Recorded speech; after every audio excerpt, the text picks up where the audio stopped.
that was just me ripping the two front edges for the bunks, because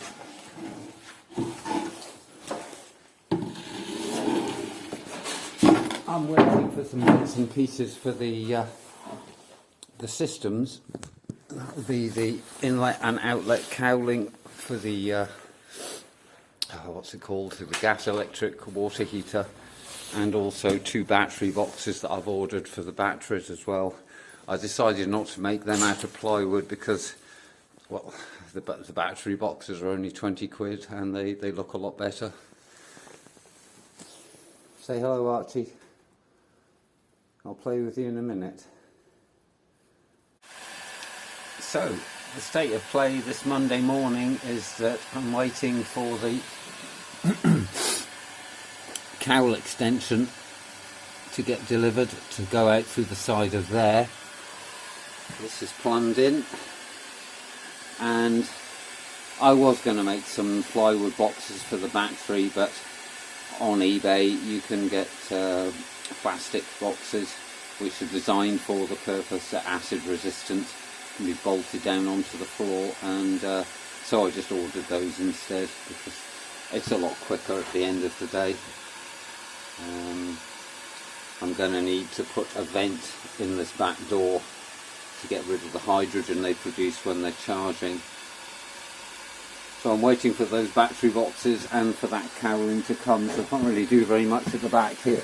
So the next thing is to put the bunks, or the bunk fronts, onto the sides here, and they just go up to the front of this wheel arch here, and that will give us a good 6 foot and a wee bit more to get the back of the bunk to slope backwards slightly, so when you're sitting on it it's more comfortable.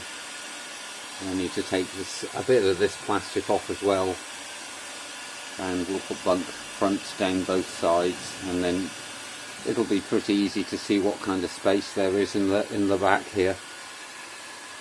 So that's what I'll do.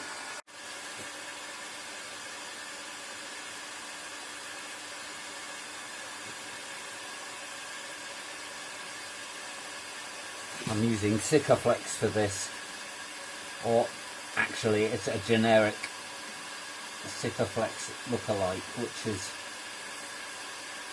called Puraflex 40, which is actually going to be back to front on that camera. And the advantages of that, I could just use wood glue, but the advantages of this is that it's a bit more gap filling, and it's a lot stronger than PVA, and also if I've made a mistake and I need to take this off and move it again, you can actually just cut it by getting a knife underneath it and just cutting the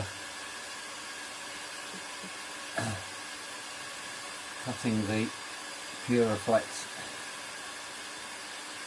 Okay.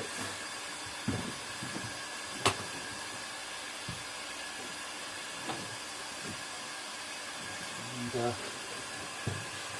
just have a box of screws here. Here they are.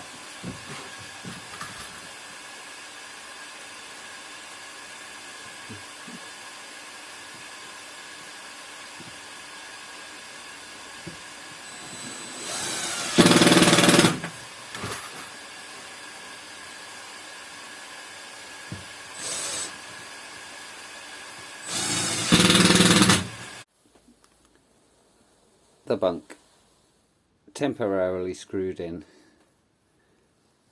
so now I'll do the right hand side, so I'll need to take some the remaining plastics away just there and effectively just do the same thing again.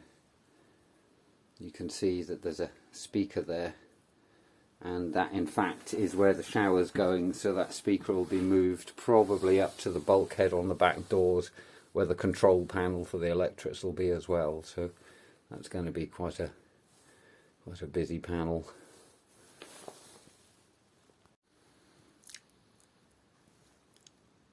That's the bunks in then, and you can see that's the hot air vent coming out from the middle of the footwell, and you can see over there that's the intake, and there'll be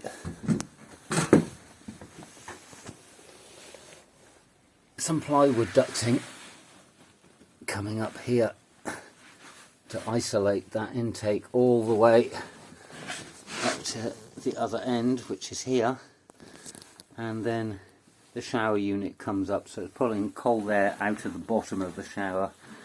That will keep it sweet. And the hot air vent is rotatable,